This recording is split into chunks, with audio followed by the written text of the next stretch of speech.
videolõunatund Nõmme raadios. Ja tere maailm, ongi lõunatund Nõmme raadios.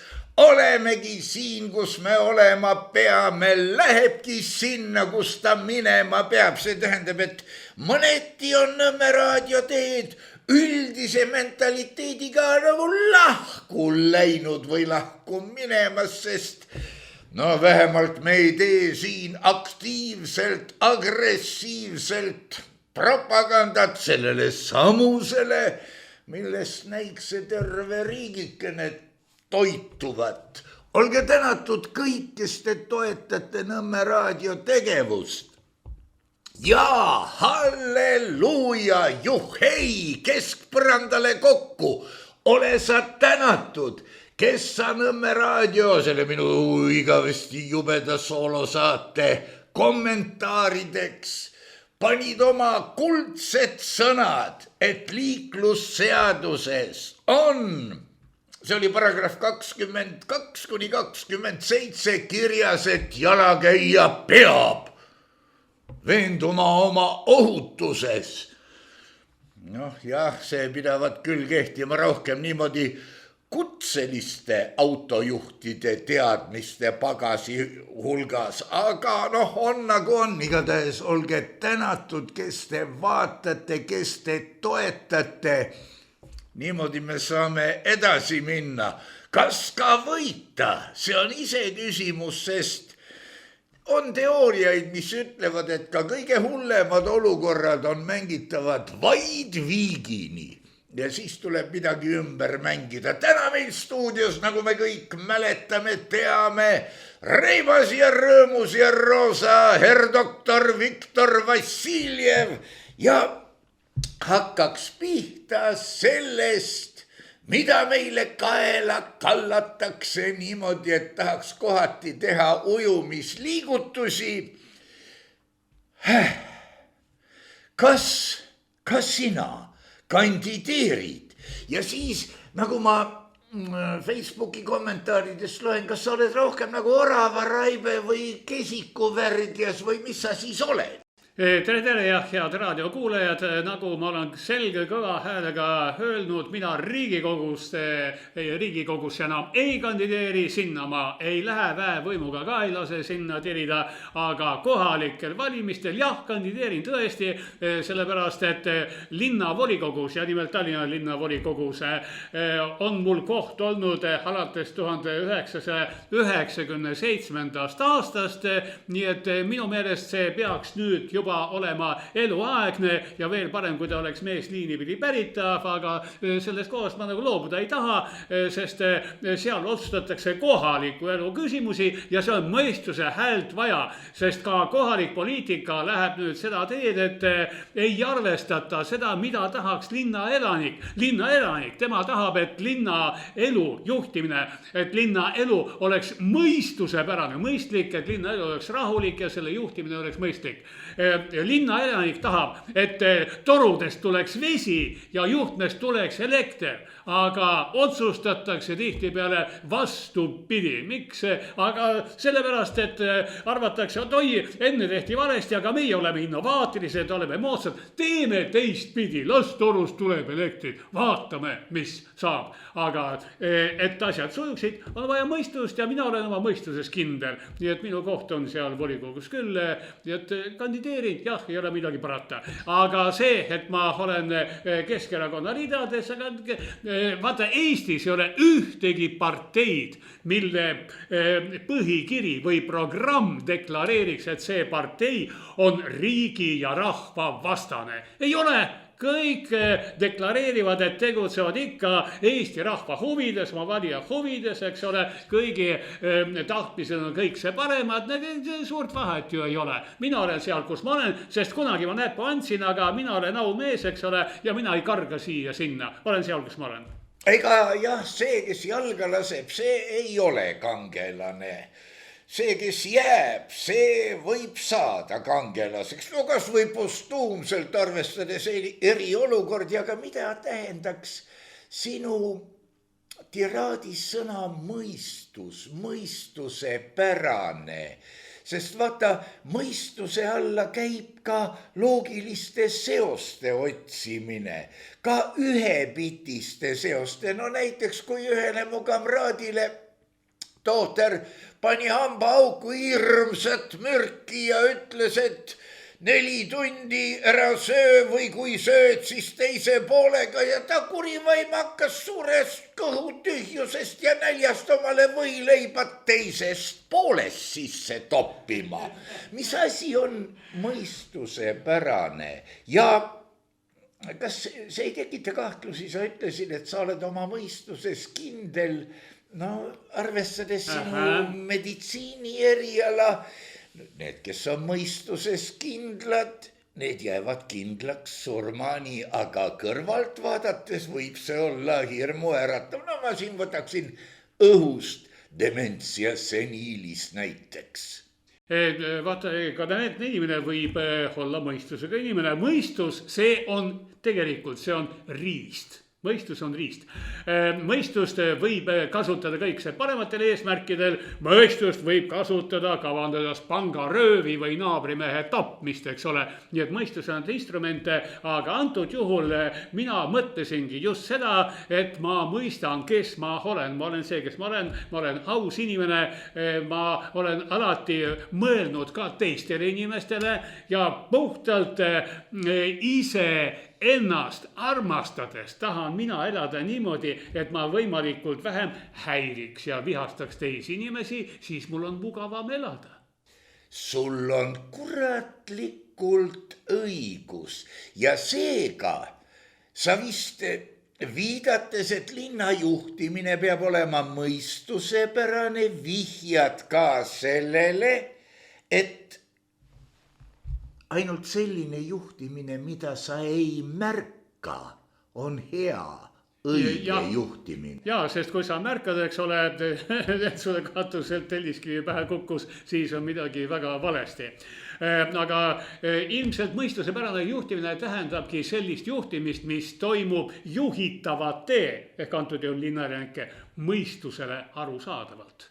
No jah, see tähendab, et nagu prantsuse vanasõna ütleb, et head nauditakse, halba seletatakse ja meil on seletamise osakaal läinud vaata, et liiga suureks. Ma ütleks isegi, et ega head ei peagi nautima, hea on see, mida sa ei pane tähelegi. Just! Muidugi, aga sa võid nautida alkoholi, marihuaanat, eks ole, naabrimehe naist, no mida iganes sa võid nautida, on see siis hää. Teatud piirini on ja nagu ütleb see, seda ma olen kuulnud ainult vene keeles, et mida parem on sul õhtul, seda hullem on sul hommikul. Jah, teatud piir on väga suhteline mõiste, sest sa võid naabrimehe naist nautida täpselt selle piirini, kui naabrimees teada saab, eks ole, siis on juba piiri läinud.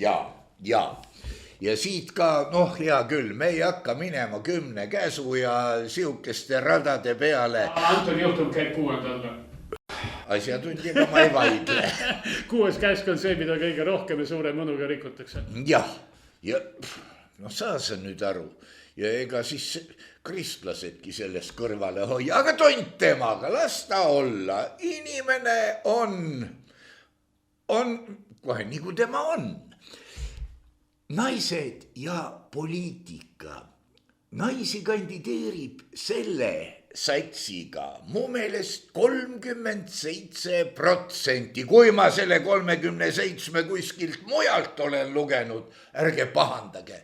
Parandage see oma peas õigeks ja läheb edasi. Vaat naisi oleks kindlasti on rohkem, aga tähendab, osa on väikeste lastega tegevuses, eks ole.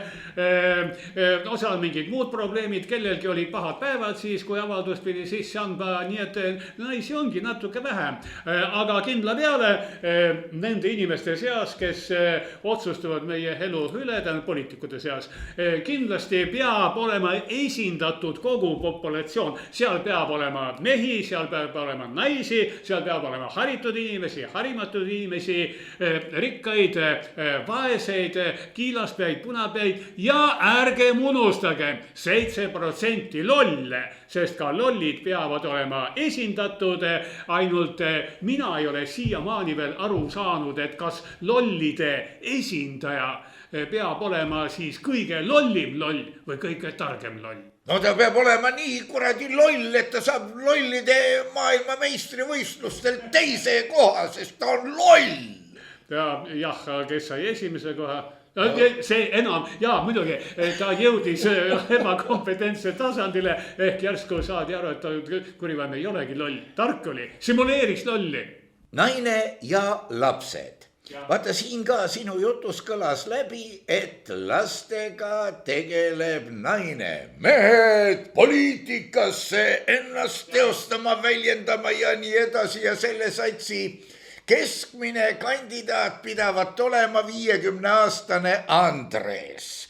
No lase tema olla, Andreseid oli tõesti karjade kaupa vist ikka, ongi üle riigi kokku kogutud, aga reedeti on Nõmme raadio eetris või ilmub nähtavusse, juba 100 korda on ilmunud Kertu Luisk, kellel on 4 last, üks nendest, ega ma ei oska kätega ka näidata, aga igatahes pisike. Ja ta kandideerib Võrumaal ja tema number on 166, sa peaksid oma numbri ka varsti ütlema, siis saab, ma ei tea, kas nende numbritega numeroloogid midagi saavad. No ja enne imet oligi väikene katkestus sees, aga pole häda, me jätkame sealt, kuhu me jäime. 4 last ja naine kandideerib ja miks? Sellepärast, et ta kardab või suhtub ettevaatusega oma laste tulevikku, neile pakutavatesse võimalustesse, igasugu kahtlastesse vaktsineerimistesse, mille kohta on nii palju vastuolulist infot, et kohe on. No vaktsineerimisest me täna vast rääkima ei hakka, varem või hiljem. Ärme räägi minuga kui spetsialistiga vaktsineerimisest, aga kandideerimisest küll jah, sest vaata, inimene kandideerib poliitikas erinevatel eesmärkidel, kuid tavaliselt ikkagi enamasti mitte mõeldes oma lastele või endale või oma heaolule või rahale ja jällegi lapsed, ma tean ka poliitikud, naispoliitikud, kellel on 9 last, eks ole. Te kõik teate teda. Aga kandideerides näiteks Riigikogusse ja kohalikku volikogusse on väga suur erinevus selles, et Riigikogus makstakse raha täiesti arvestatavat raha. Kohalikus omavalitsuses ei maksta mitte midagi, seal saad mingit pisikest bensiini kompensatsiooni raha, see on üsna väike. Nii et raha pärast kandideerib Riigikogusse, mitte kohalikku. Raha pärast ka Riigikogusse kandideerib jällegi see, kes ei mõista muul viisil raha teenida. No tema läheb sinna, et näed, et seal on nagu muretu palga peal olla. Aga kohalikus omavalitsuses sinna kandideeritakse enamasti mitte mõeldes endale, vaid mõeldes teistele inimestele, et järsku ma saan seal kohalikul otsustustasandil ära teha midagi sellist, mis oleks inimestele vajalik. Sest iseendale vajalikku, no sa vaevalt, et seal eriti teed. Mis teed seal, surud läbi mingi endale vajaliku detailplaneeringu või miskit varandust pihta panna, seda võimalust praktiliselt ei ole. Nii et ainult mõeldes endale inimene kohalikku oma volikogusse ei kandideeri. Vaata, sa oled ise ka rääkinud, et kohalikud omavalitsused ei saa suuremat maksulaekumistesse, endale oli vist 12%, aga kas oleks ma tean, see on mõeldamatu, sest igas omavalitsuses võib olla ju hoopis erinev. Vaata, meie tulime, meie nüüd teeme kamp eesotsas. niidid viivad Tallinnasse, nii et teevad seda, mis Tallinnas peakontoris öeldakse, mis puutub siia siis veel kohalikus tihtipeale, kui jeekimid on ja nii-öelda migrandid. ei ole päris nii, minister ja Riigikogu ei kirjuta Tallinnale ette, kuhu tuleb joonistada punased jalgrattateed, kas nad lähevad ühes suunas, teises, põiki üle ristmiku, mida iganes. Seda otsustatakse ikkagi Tallinna linnas endas. Ja punane jalgrattatee on selleks, et kanda maha raha, teha lollusi ja näidata, oi, kui palju see maksma läks. Ja kõik see on rahva hüvanguks. No mis siis, et ebapopulaarne otsus, aga ikkagi meie tahtsime kõige paremat ja nagu üks Vene poliitik ütles, välja tuli nagu alati. Ja vaat siin ongi see meeletu lõhenemine. Sina, Viktor Vassiljev, doktor, haritud ja intelligentne inimene, võid ju tahta seal volikogus head, aga välja tuleb nagu alati. Kas sind liiga vähe ei ole?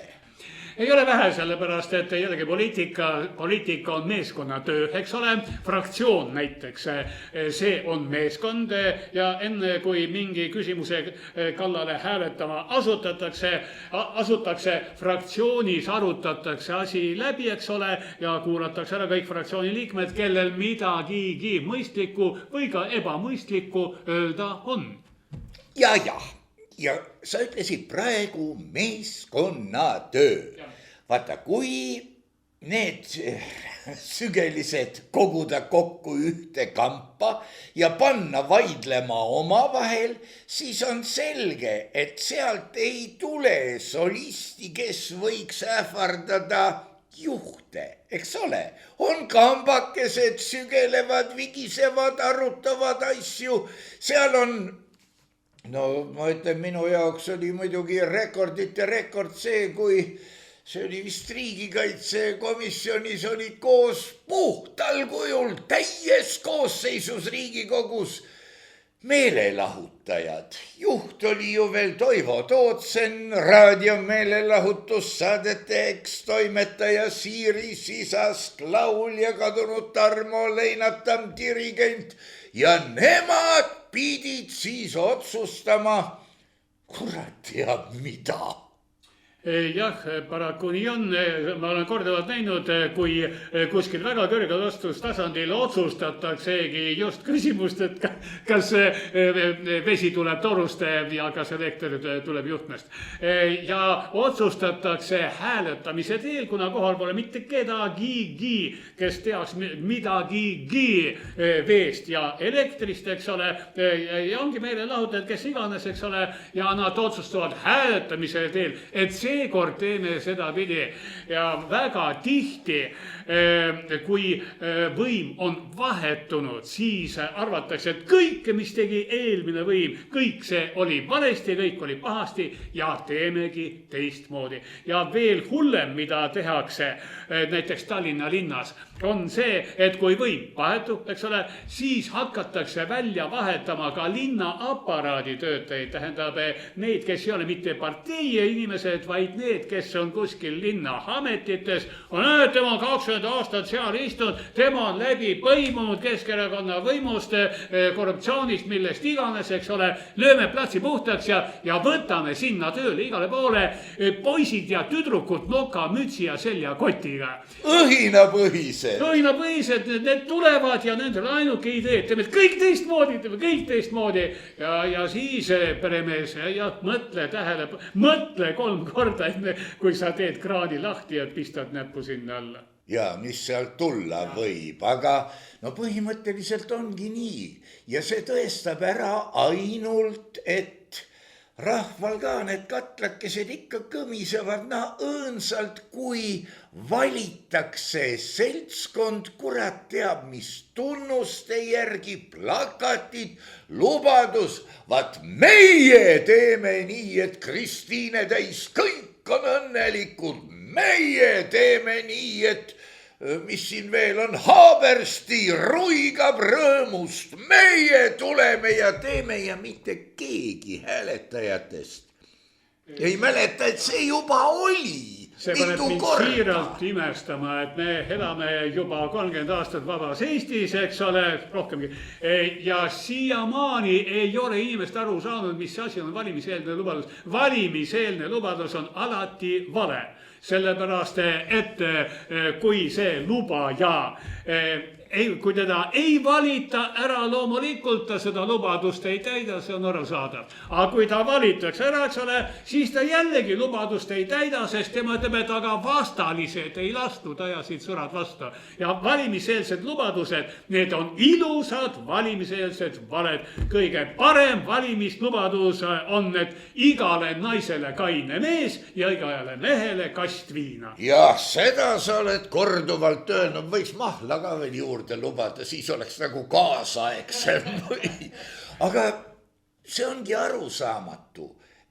See peaks ju igale ühele selgeks tegema, et demokraatia tähendab massivõimu, mitte mõistuse võimu. Jah, demokraatia on hea, kui ta on hästi juhitud demokraatia. Aga siin tekibki jällegi mõte, aga kes on see, kes demokraatiat juhib, eks ole. Et mismoodi ta sellest keskpärasest massist satub sinna ülespoole, kas ta on keskpärasustest kõige keskpärasem või?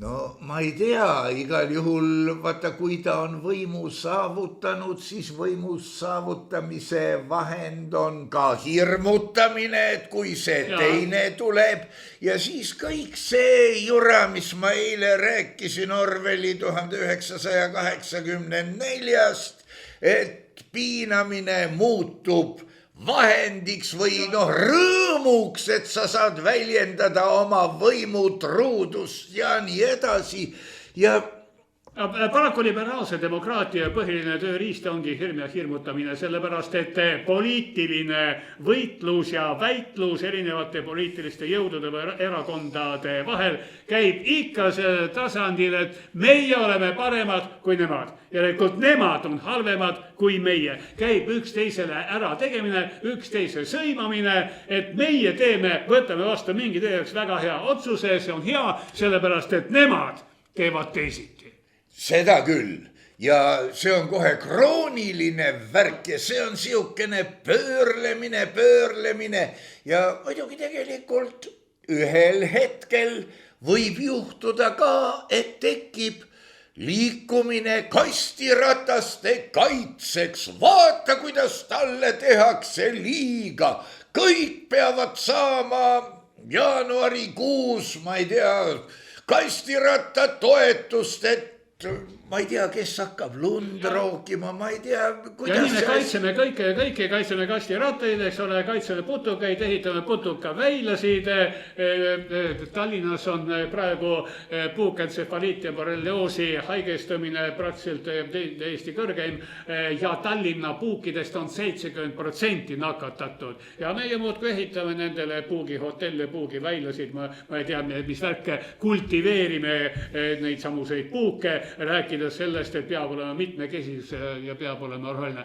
Kõiki asju tuleb teha mõistlikult. Eesti on kaetud metsade, rabade, soode, muruga ja puudega, kus kõiksugu putukatel, mutukatel on küll ja veel ruumi, kus elada. Miks nad peavad üldse linna trügima? Sügis on käes.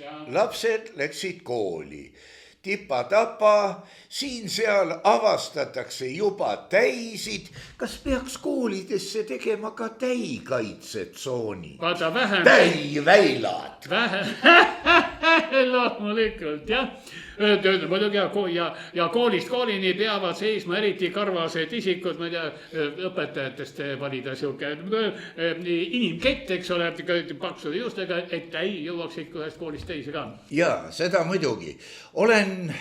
Vaata, see on muidugi ka natukene unikaalne, aga oma poja lastevanemate koosolekutest võtsin ma osa. pidevalt ja seda võis olla koguni 10 korda või 20, ma ei tea, palju neid oli. Kui kutsuti, ma läksin. Ja siis tekkis seal veel ka udukogu ühe ekspoliitiku juhtimisel, see pidi siis olema nagu mingi vanemate kogu või väga vanade kodu, ma olin seal kõige vanem muidugi. Ja tekkis küsimus, et vaata selle koha peale, seal on lastel ohtlik minna üle tee, tõsi, õnnetusi pole olnud, rääkimata millestki hullemast. Meie peame tegema petitsiooni, et linnavõim pööraks tähelepanu. Ja ma küsisin, et milleks?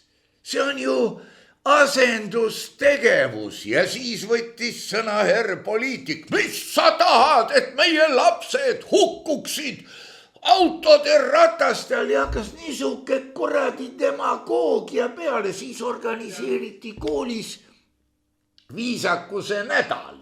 No tähendagu see, mis see tähendab, aga no nädal aega kannatab aastas ikka välja ka. Ei, see tähendab, et 41 nädalat me oleme ebaviisakad. No ütleme niimoodi, aga viisakuse nädal tähendas seda, et üks aktivistide grupp neiukese noorukese juhtimisel sai omale vist käesidemed ja hakkas jälgima, et kõik jalutaksid, no niimoodi nagu, hea küll, ma ei hakka meenutama, mis see võis olla, kui käed seljal käidi ja kasutati ka väljendit обижаешь начальник ja nii edasi.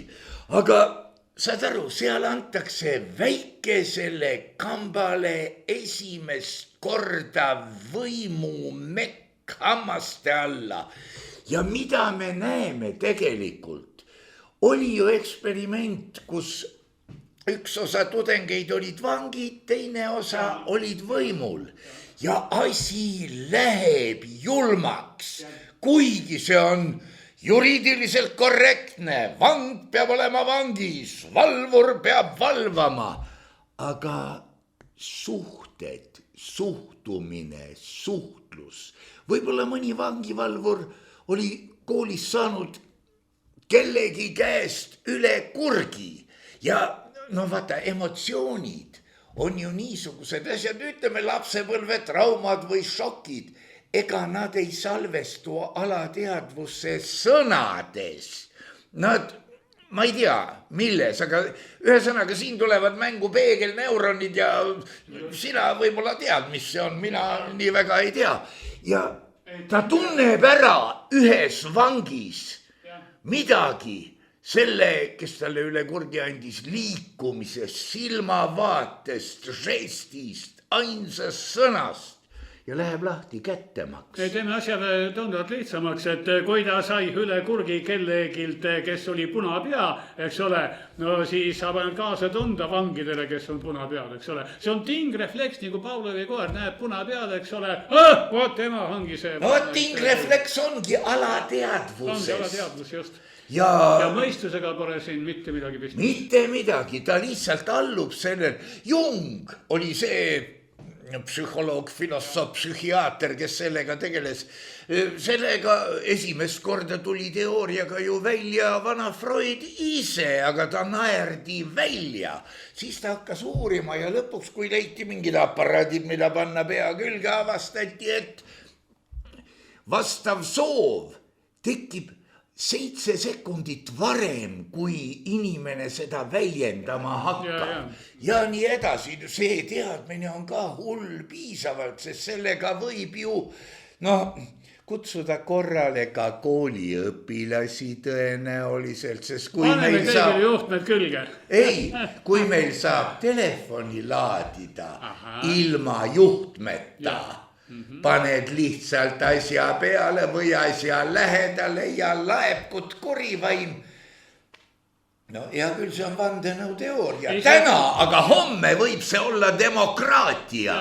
aga vaat see on ka kõigest riist, eks ole, et kas meil on juhtmevaba inimeste kontrollimine, juhtmega inimest kontrollimine, kiibiga inimeste kontrollimine, lihtsalt anketeerimine, eks ole, või sügavalt silma vaatamine, see on kõigest riist. Tähtis on kellegi tahtmine ja tulles tagasi demokraatia juurde, meie liberaalne demokraatia, eks ole, ta ikkagi peab olema kuidagi mingil määral juhitav ja igasuguse demokraatia ülesanne on ikkagi täita mingeid ülesandeid, mille keegi peab välja mõtlema, see keegi peab ka kontrollima, kuidas need ülesanded omaks võetakse ja kas siis need alamad on valmis täitma neid ülesandeid, mille poolt nad demokraatlikult hääletasid. jah, see on... Aga hääletada saab millegi poolt ja millegi vastu, nii et kõigepealt tuleb esitada massile õige küsimus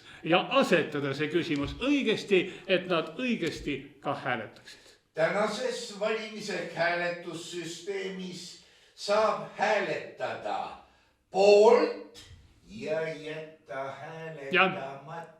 Võimalusi natuke rohkem, tähendab poolt, vastu, rikkuda sedel ja mitte ilmuda hääletamise, 4 võimalust. Vastu hääletada, kuidas ma saan... Ei, kui sa räägid valimistest, siis muidugi vastu ei saa. Valimiste puhul on 3 võimalust. Aga kui kuskil volikogus hääletaks, siis on 4 võimalust. No jah, vaata, ja sa ei saa märkida ka, ma ei tea su numbrit, aga no näiteks ma võtan hääletussedeli, seal ei ole nimesid ega numbreid ja kirjutan, et kui valituks osutub Viktor Vassiljev, siis mina lahkun riigist. Ma ei saa kirjutada su numbrit, sest valimiskomisjon loeb numbri kirjapanekust välja minu tahteavalduse hääletada sinu poolt. ja see on rikutud sedel. Või sa võid näiteks kirjutada valimissedeli peale näiteks, et mina väga armastan Viktor Vassiljevit, eks ole. Kõik, see on rikutud valimissedel. Ja sellega oli päris huvitav juhtum, see oli aastaid ja aastaid tagasi, kui Edgar Savisaar oli elus, kandideeris kuskil Lasnamäel ja igavene hunnik, tuhanded inimesed kirjutasid valimissedeli peale Mõõsa Savisaara. No jah, rikutud sedelid, jah. Ja kui ma kirjutan selle teksti, mis ma ütlesin, et Viktor Vassiljev ja kirjutan alla ka, siis oli ütleb pederast, eks ole. Tõlgendamise küsimus. Ja see küll, aga eks igal tegevusel on mingid reeglid ja kui sa tahad selles tegevuses osaleda, tuleb reeglid täita, sinna pole midagi parata. No, ja reeglid on muidugi jumalast. Sõltub reeglist. Inimesed panid küll selle niimoodi kirja, et Jumal ise viskas Moosesele kivi tahvlite pealt need reeglid taevast alla. Väidetavalt. Ja muidugi, kui lugeda neid 10 käsku ja mõelda, missugused pidid olema inimesed, et neil oli vaja kirja pandult karistamise alus. Kõige esimene reegel öeldi suuliselt, kõige esimene oli suuliselt ja vanajumal ise ütles, et võite siin teha ja süüa ja kasutada kõike, mis tahate siin minu farmis, aga vot selle puu vilju te ei tohi süüa. See oli esimene reegel. Ja kõike tead ja Jumal, ta pidi ju teadma, et sunnikud rikuvad seda reeglit niikuinii. Ja ta nägi, et suuline reegel ei kehti. No ja seda küll, aga kui ta viskas jällegi tahvlite peal Moosesele kivi tahvlitel alla, siis ta nägi, et neid ka ei täideta. Ja siis ta hävitas oma välja valitud rahvaste küll uputuste, küll taevase tule, küll pandeemiatega ja ikka ja jälle nad ei täitnud tema seadusi. Ja seda tema armulikkust saab ikka imestada küll. Aga ütle mulle, sa mainisid siin liberaalset demokraatiat. Millised demokraatia vormid sul veel teada on ja millest nad väljenduvad? No sotsiaaldemokraatia, igasugust demokraatiat on olemas, aga... Missugune neist siis demokraatia on? Ma ei tea, demokraatia on rahvavõim, eks ole, aga demokraatia kui selline, kui me mõtleme natuke läbi, mis asi on see rahvavõim, et mingisugune 10 000 rahvast kõik koos ja anname neile võimu kätte, see on ju anarhia. Ja demokraatia muutub anarhiaks. No jah, oleks nüüd inimesed intelligentsed, siis oleks anarhia väga hea, aga demokraatia on rahva võimetus võimu vastu. Jällegi, demokraatia, oleksid inimesed intelligentseid inimesi on heal juhul 10%, eks ole. Ei ole nii palju. Populatsioonis, no vähemalt nad ütlevad, et nad on intelligentsed. Nii et need intelligentsed peavad siis välja mõtlema, kuidas seda demokraatiat rakendada, sest selle 10% ei rahulda demokraatia, mis kisub anarhiaks, nad üritavad seda kuidagi korrastada.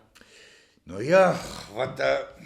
Ja see ongi juba demokraatia sõnum, see ei ole enam demokraatia, see on 10% diktatuur, aga nad ei tunnista seda ja nad ütlevad sinna alamatele, kuulge, need 10 käsku, mis me teile anname ja mida te peate täitma, muidu lähete vangi, see ongi demokraatia, ütlevad nemad. Anna jumal, et inimesed saaksid hakkama 10 käsuga, et neil oleks nii palju oidu, aga kui vana jumal ise veeuputuse selle peale virutas, siis ei ole see minu õhkamine siin ka midagi suuremat väärt. Demokraatia ülim vorm, see on kas sotsialism on demokraatia ja selle veel kõrgem vorm on ka kommunism, eks ole, selle veel kontsentreeritum vorm on sõjaline kommunism.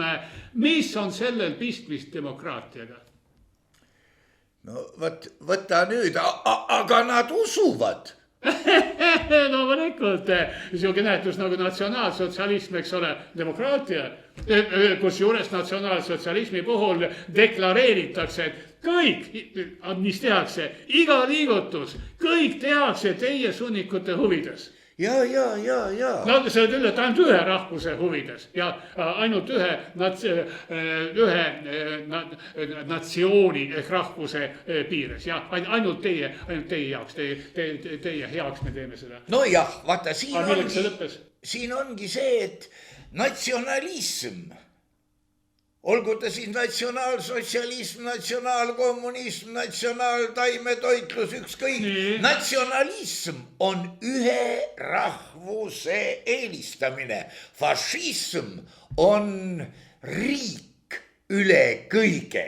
Ehk siis tegelikult globalismi idee peaks olema üdini fašistlik. Ei, nüüd me läheme väga libedale teele, sellepärast, et kui me nüüd siit järsku lähme... Viktor, ma olen ekskoomik, ma võin neid nalju teha. Okei, teemist nalja ja võtame välja Eesti põhiseaduse, eks ole, ja vaatame, mis seal siis kirjas on. No seal on kõikumatust usust muidugi on. Aga see kõik on ainult ühe rahvuse huvides. Täpselt niimoodi. Ai, aga no ei ole midagi parata, vaata, kui on riik, siis riigil võiks olla ka nimi rahvus, sellepärast Belgia ongi natukene kahtlane. Ja see on küll, aga nüüd rehabiliteerides Eesti riiki tuleme iseseisvusmanifesti juurde, mille nimetus oli manifest Eesti rahvastele. Kõikidele Eestimaa rahvastele. Sul on õigus. Ja 4 kasahhi oli ka. Sest kui me vaatame seda kauget 100 aasta tagust aega, siis oli ju seal vähemalt 1, kui mitte 2 või enam kampaaniat nimede eestistamiseks. Nii et igasugused Ivanovid, Petrovid, Sidorovid, kes võib-olla isegi valdasid perfektset eesti keelt, kuigi olid tulnud Petrogradist. Selle küll, aga siis üks vahe oli jällegi saksastamine, olid kadakasakslased, eks ole, aga siis mingi aja pärast jälle nemad üritasid jälle eestikeelseks muuta, aga siis terve selline plejaad nimesid nagu Eesti nimed, mis lõpevad vene lõpu, Matsov. Ja paljud sellised nimed, see oli Mats, eks ole, venelased panid hoove juurde Matsov, noh. no jah, ja Võtanud kinni on Eesti või vene no nime. ja siin muidugi Matski Matsov, Neitsov, ahah. ja Neitsi lapsed nimetati Neitsov. no ikka juhtub, eeskuju on ju ajaloos olemas tegelikult, aga siin on jah, küsimusi tekib siin kohe virnade viisi. Mis sa arvad? See, kuhu me praegu oleme suundunud, ma ei saa öelda, et meile omase elegantsi ja kordumatu graatsiaga, kuhu meid on suunatud. Me ju liigume õiges suunas, kuigi noh, seale ka selge, et vale eesmärgi poole, olgu seal muidugi muld pehme ja on nagu on. Kui kohalikud omavalitsused hakkaksid ühinema ja väljendama ühistahet, et nad nõuavad näiteks energiakandjate hinna kontrolli alla võtmist. See on natuke kõvem sõna kui üks lumelabidatega, no plakatitega 10 seltskond ühes kohalikus omavalitsuses, teises. Aga kui need on kohalike omavalitsuste, seal on volikogud ja otsused, et me nõuame riigilt. Ja, vaat ei ole võimalik. Ei ole võimalik, sest see on juba pühakirjas kirja pandud, eks ole, kui nad ükskord leppisid kõik omavalitsused omavahel kokku, hakkasid Paabeli torni ehitama, eks ole, ei tulnud sest hääd, sest Jumal lõi torni huppi, lõi keeled segamini ja kas nüüd oli see Jumal või nad lihtsalt ise läksid omavahel tülli, aga ei ole võimalik selleks, et kõik need inimesed ühe eesmärgi nimel läheksid nüüd midagi tegema, peab väga kõva käsk olema, mis tuleb kas Vaarao poolt, et ehitame nüüd püramiide või kuskilt Euroopast, et ehitame nüüd Rail Balticu. Aga see peab olema väga kõva käsk. Kuid nüüd tulles tagasi selle juurde, et me tegutseme õigete või valede eesmärkide puhul, aga mis asi on eesmärk? Kas seksil on eesmärk? Kas elul on eesmärk? Kas ühiskonna arengul on eesmärk? Võtame kõik lihtsalt, võtame inimese elu, eks ole. Inimene elab lapsepõlvest kuni kõrge vanaduseni välja ja mis on tema eesmärk? Ta sureb ju lihtsalt ära ja nii on ka ühiskonnaga. Mis on ühiskonna arengu eesmärk? Sul kipub siin olema väga õigus, sest kui oleks inimkonnal eesmärk areneda, teha sugu ja et saaks palju ja kõik oleksid targad ja ilusad.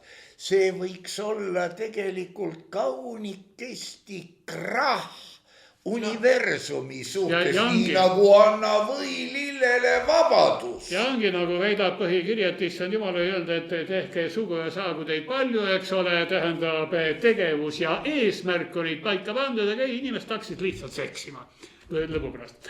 No jah, ja siis vanajumal vaatas, et no kurat, liiga palju on saanud veeuputus, sest nad hakkasid käituma ebasobivalt. Ebasobivalt ja tähendab, nad hakkasid harrastama kõiksugu perverssusi, eks ole, okei, Jumalale ei olnud see asi meelepärane.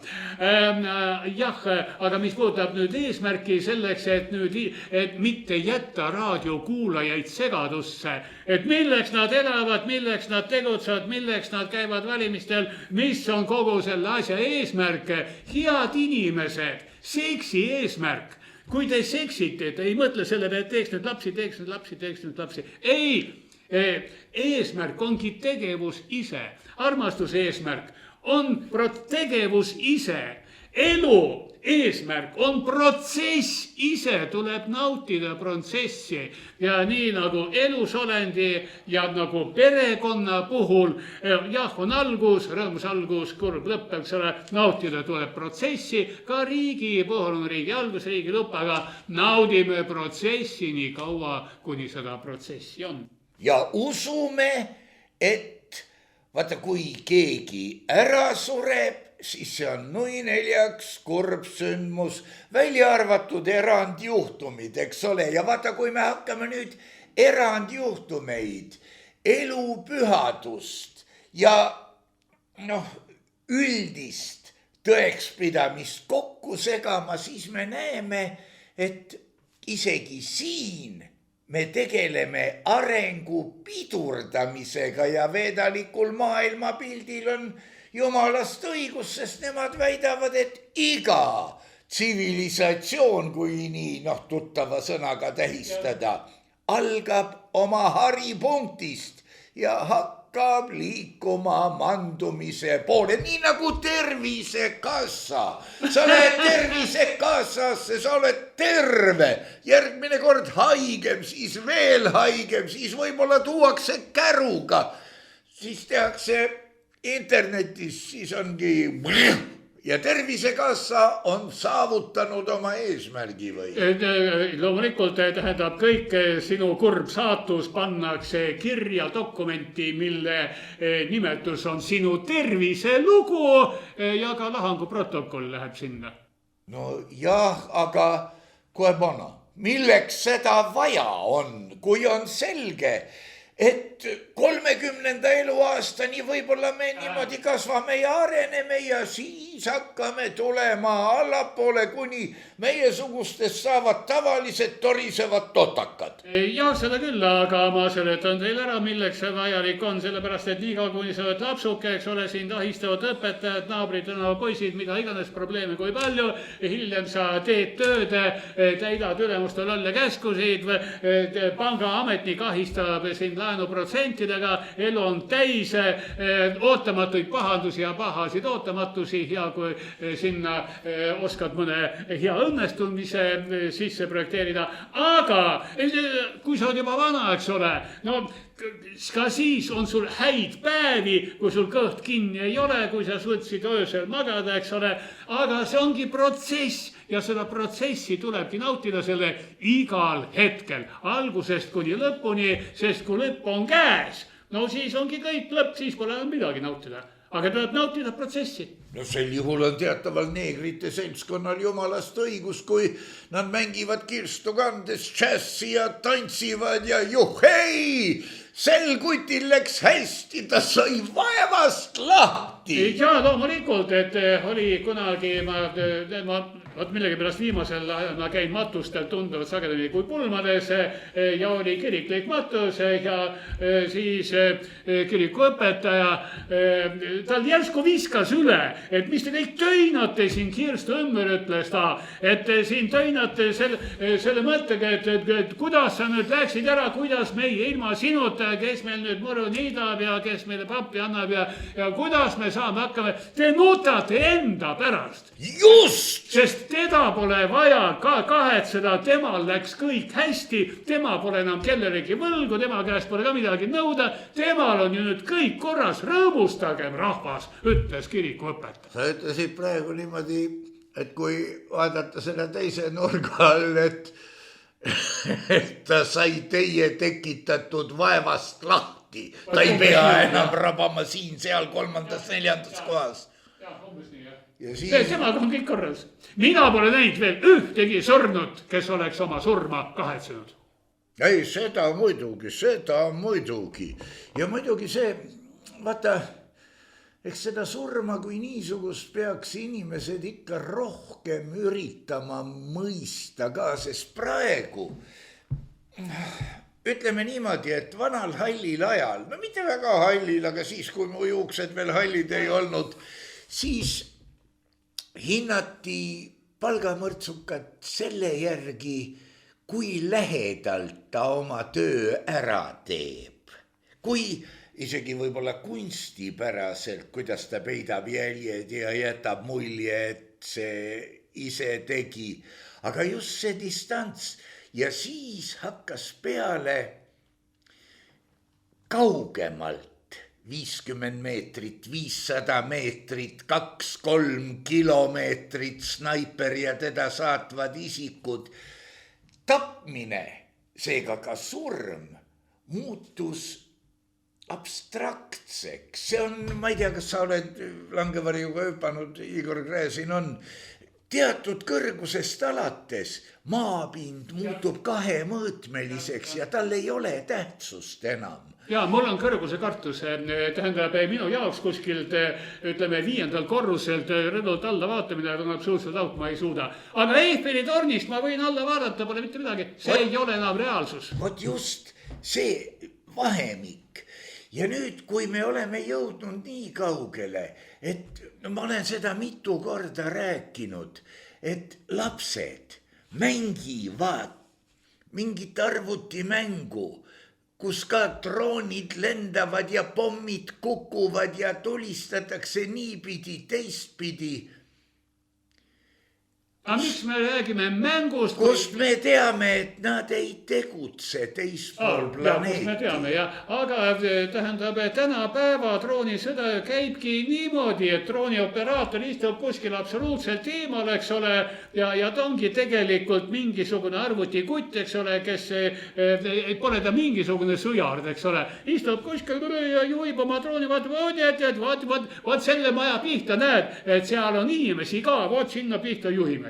Ja juhibki sinna pihta, aga ise ta on kilomeetrite kaugusel. Ja ta ei tea. Ja ka need videoklipid, kus on mingisugune udune termopilt sellest, kuidas inimesed üritavad peita ennast auto alla ja ikka on neid näha. Ja pannakse täpselt kuradi suure pommiga paugukene. Aga see on sõda, sõjas on väga erinevad meetodeid ja inimese tapmine, isegi kui see teeb palgamõrtsukas, teeb ta seda kirvega või teeb ta seda snaipripüssiga kilomeetri kauguselt, eks ole, see on kõigest tehniline vahend. Jah, see on tehniline vahend. Ja Eestis kasutatakse teisi meetodeid, mis on tunduvalt keerulisemad. Eestis tapetakse inimest pika kohtuprotsessiga. Võtab küll röögatult aega, eks ole, aga asja saab. Jah, eks neid vahendeid ole teisigi, aga samas sõda, nii nagu seda meile näidatakse meedias paljudel juhtudel, see on ju show. Tapetakse inimesi, keda üldse pole vaja tappa, sest mõjutusvahendeid on ka muid. Vaata, meile siin näidatakse, kuidas meie poisid, eks ole, olgugi või ukrainlased, kuidas meie poisid jooksavad peale, lasevad seal vahendust puruks mida iganes, et nad on juba hävitanud tehnikat rohkem, kui vahendusel alguses peale olemas oli. Nende omad vaatavad täpselt samasugust pilti, kus nende poisid jooksevad ja hävitavad meie poisse rohkem, kui meie poisse üldse sõja alguses olemas oli. Kas selle saate audioversiooni otsa peaks panema Queen'i Show Must Go On või? Vaata, asi on niivõrd universaalne, et mulle meeldib otsida infot siit ja sealt, eks ole, ja ma ikka vahetevahel vaatan neid kanaleid, mis ei ole päris ametlikult keskmisele eestlasele soovitatud, muudishimust vaatan, eks ole, ja ma olen tähele pannud, et professionaalsed operaatorid, mis on nagu kes on nagu palgamõrtsukad, neil üstalpuha, kes tellib need kaadrid. Samad kaadrid näidatakse Ukraina televisioonis, Vene televisioonis, Deutsche Welles, ükskõik kus, täpselt ühed ja samad kaadrid ühe operaatori poolt filmitud, aga tekst loetakse peale siin ja seal absoluutselt erinev. Ja siin on ka see, et kes nüüd usub ühte kanalit, kes ainult teist, kes ainult kolmandat ja sellised inimesed on omavahel tegelikult lepitamatud. Kui saaks välja võtta, kui palju kas või Eestis on selliste kummaliste uskude tõttu perekonnad lahku läinud. ja aga see on usu küsimus, jah. Ei no ka perekonnas võib juhtuda niimoodi, et tähendab, et juhtusid ilma pikalt mõtlemata kokku siga ja kägu, eks ole, no ei tee nad sugu ega midagi, siis tuleb lahku minna. Aga üldiselt tähendab, perekonnas minnakse lahku sellepärast, et mingisugused vaated ei klapi, reeglid ei klapi, et inimesed ei suuda üksteisega kohaneda. Ja samamoodi toimuvad ka poliitilised katastroofid riikides, ei suuda erakonnad omavahel kokku leppida ega kohaneda, hakkavad kiskuma ja kunagi arvati, et poliitika on kompromisside kunst, ütles nüüd seda Bismarck ja kordas seda vist hiljem Churchill, aga Eesti poliitika ei ole mitte kompromisside kunst, vaid see on ärategemise kunst.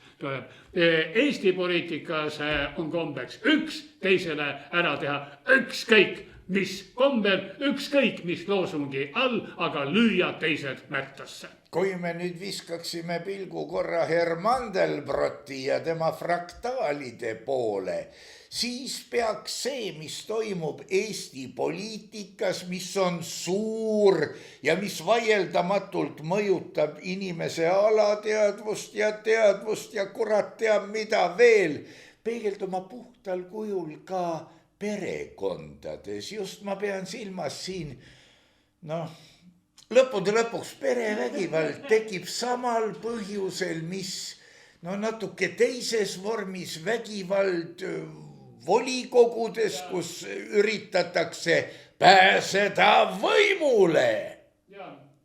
Kes perekonnas tekib ka igasuguseid asju, mina olen küll näinud asju, kus ütleme naabrid üle haetsed, täpselt nagu Tammsaare järgi on mitu, vähemalt 3 põlvkonda üksteisega niivõrd tülis on, et ei teretata ega mitte midagi ja mitte keegi ei mäleta, mis põhjusel see kõik oli. Ja ma nägin sellist olukorda, kus võeti noormees koduväiks, eks ole, uus väimees tuli natuke mujalt, eks ole, vaatas seda asja pealt ja lepitas nad ära väga lihtsalt, sest ütles, kuulge, et hakkame nagu asju nagu koos ajama, eks ole, ja tuli välja, et keegi ei mäletagi, mis selle tuli põhjus oli ja lepiti ära.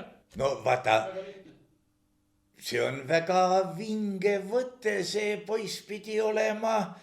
No ta oli eemalt tulnud, jah. Ta ei olnud nakatatud selle juba geneetiliselt ära määratud tüliga. Jah. No tema tõi kaasa hea mõtte ja võib-olla ka hea tulemuse. Ei, ta ei viitsi. Aga samamoodi võib võõrsilt olla küla loll sealne ja keerata asjad, mis olid korras, hoopis kihva, mida me näeme ka Eesti poliitikas. Jah, seda küll. Eesti poliitikas võib ja ongi tulnud kuskilt väga kaugelt, kes on hakanud küla lolliks ja suurt pahandust siin tekitanud, aga selleks oli Eesti poliitikutel valmidus, sest nemad on tõesti nagu hunnik püssi rohtu, kes ainult ootab, kes sinna tikku viskab. Selles sul ka õigus, sest mängu nimi on võim ja veel kord võim. Rahvale midagi head, see on loosung. Head, kõik hea poliitikas ongi loosungite tasandil. Selles ots ma ei ole poliitik, ma ei ole kunagi olnud poliitik. Ma ei ole seda poliitikat ära õppinud ja ei tahagi. Sest õige poliitik on see, et kui tema on erakonnast A ja näeb, et nurga peal seisab inimene, kes on erakonnast B, ta ei tereta, ta ei tule juurde, ta ei anna talle kätt, ta ei taha temaga rääkida. Mina räägin kõigiga, eriti kui on olemas mingisugune valimiseelne aeg nagu praegu, eks ole, et ühel tänavaristmikul seisavad 4 erakonna telgid. Ma olen uudishimulik inimene, ma käin nad kõik läbi, ma ütlen tere, küsin, kuidas teil läheb ja näidake, mida teiega rahvale jagate, et on ka head kommid, las mina ka proovin. Jah, siin on, see on omaette nähtus. See poliitik, kes demonstratiivselt ei räägi teise tsonfti kuuluva poliitikuga, see ju alateadlikult näitab oma ülemustele, kui meie partei truu mina olen. Aga siin on ka teisi selliseid vorme. Näiteks eile või üleeile, sel ei ole tähtsus minevikus. viskus mul ekraanile üks killukene, kus jumala eest jääb, mul ei jää pealkirjad kunagi meelde, mingisuguse kanali saade ja seal nime ma lugesin ära. Frau Karell tormas Varro Vooglaiu juurde. Tere, härra Vooglaid, kas te lähete sinna konverentsile? Tere. Ja läks nagu ma ei tea, mis asi. Miks ta ei või naeratada? Vaata, inimesed on võõrdunud üksteisele naeratamisest, sellepärast ka jalakäija, kui ta tormab vöötrajale, ta vaatab teisele poole, sest tal on see õigus, ta on tähtis. Ja ta on jalakäijate parteist ja kõik need, kes sõidavad neljarattalisega, on tema vaenlased. Kusjuures on ka veel kaherattalised. Nii et kõigiga tuleb vaenu jalad alla. No ikka see, et 2 ratast ja 4 ratast halb. Kaks jalga. Keegi pole halb. No käruga läheb 2 jalga, 2 ratast kärul. Ja võib-olla kõige rahulikum on see, kes istub 3 jala peal ehk tabureti peal. Ei tee kellelegi paha. Jah, aga mina jällegi tean, et teise erakonna liiget, ükskõik kui vaenu jalal need erakonnad ka ei oleks, aga ma tean, et teise erakonna omad ei ole pahad inimesed. Ma tean, et ükskõik milline erakond, nad kõik siiralt soovivad head oma riigile ja oma rahvale. Aga kui need hea soovijad on ühes piiratud kohas, ühe piiratud kambakesena koos, nad lähevad piiratult hulluks. Ja siis nad hakkavad karjuma, et meie valijal on vajalik see ja see otsus. Ja üks täiesti tüüpilisi asju, ja nimelt kohalikul tasandil, mitte riigis, vaid kohalikul tasandil, on kas bussipeatus, on 200 meetrit siin teie majade pool või 200 meetrit meie majade pool. Ja see tüli kestab aastaid ja aastaid ja üks partei ütlebki, meie valijale on vaja, et see bussipeatus oleks siin servas. Ja teine erakond ütleb, meie valijatele on vaja, et see bussipeatus oleks hoopiski teises servas. Ja vot see on asi, mis mulle absoluutselt ei istu. Miks peab võtma otsuseid meie valija või teie valija huvides? Otsuseid peab võtma kõigi inimeste huvides. Amicus meus. Ja. No, elusaatus on mind juhtinud ka kontrabassi harjutama mitmeks aastaks muusikakooli raames. Mitte, et ma midagi nüüd muusikast eriliselt hästi jagaksin, aga mõni asi on meelde jäänud. Näiteks, kui panna lavale keelpilli kvartett, mis peaks olema ka tuttav juba Ivan Krõlovi kaudu, ja seal on esindatud Eesti 200, Reform, Kesk ja ma ei teagi, sotsiaaldemokraadid.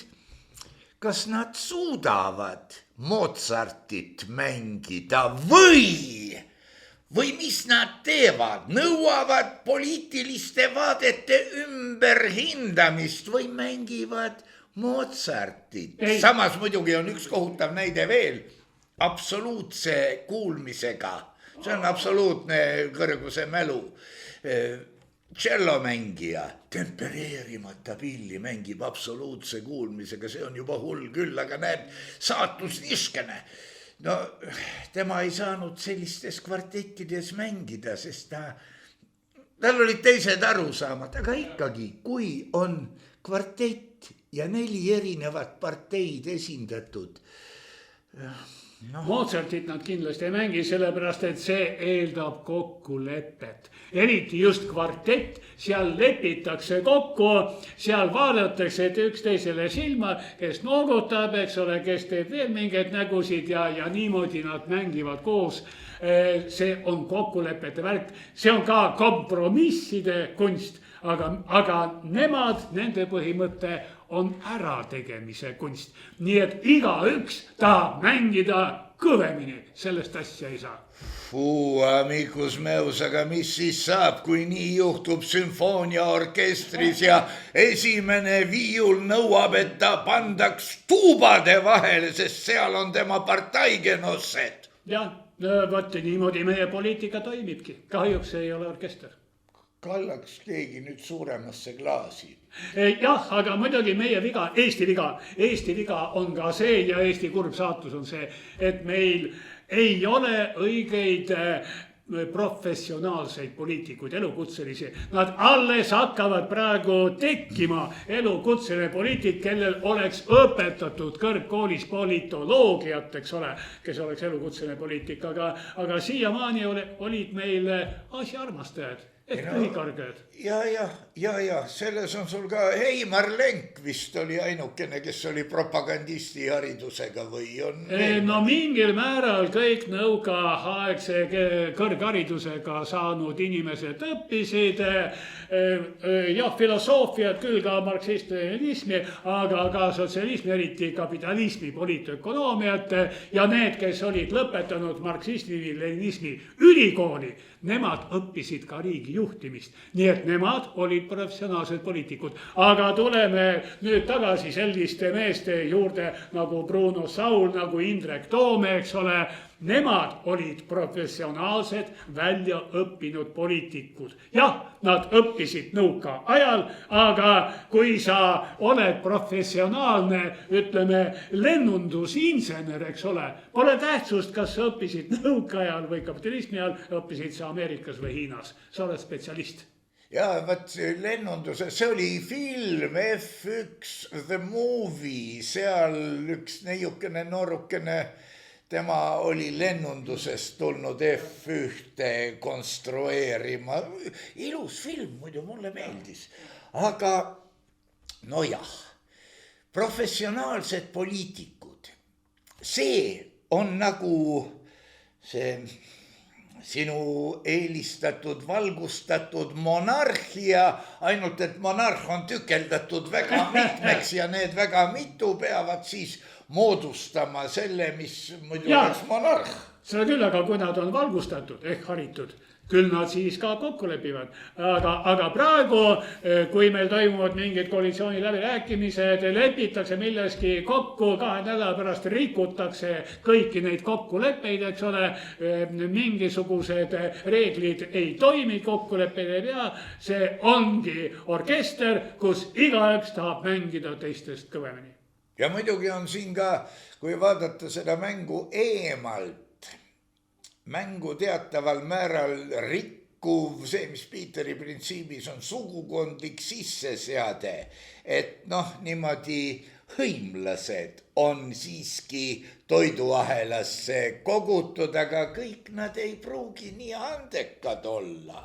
Ei, seda küll, aga tuleme tagasi absoluutmonarhia juurde, monarh paneb ministriteks oma sugulased, kes on pätid, kes on vargad, aga nad on tema sugulased, vaielda ei saa keegi, maha võtta need ei saa ja kogu värk toimib. Ja papp jääb perekonda. Just, ja seda küll, aga perekond ka hoolitseb tootmisvahendite eest ehk rahva eest, et rahvas välja ei sureks ja laiali ei jookseks, rahvast on vaja. Ja see on nagu korraliku loomaaia direktor, iga nutri ja karv peab läikima. Aga ole sa tänatud, doktor Viktor Vassiljev, mõnda muret sa nagu ravisid, mõne tegid võib-olla hullemaks, eks see sõltub ka, kelle jaoks, kes mida mõistis ja üleüldse. No issanda loomaaed on suur, eks ole, me teame, et vaatajaid on palju, aga kes on direktor? Kes on direktor? Veel kord, ole tänatud, doktor Viktor Vassiljev, olge tänatud kõik, kes te toetate meie, oleks praegu öelnud visa ja viljatut, aga visa ja viljakat tegevust. Ja meie püha sõda läheb edasi vääramatult kui saatus.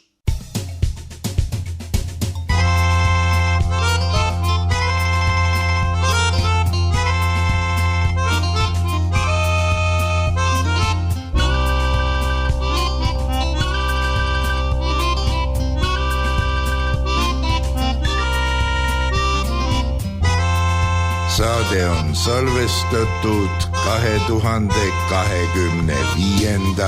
aastal.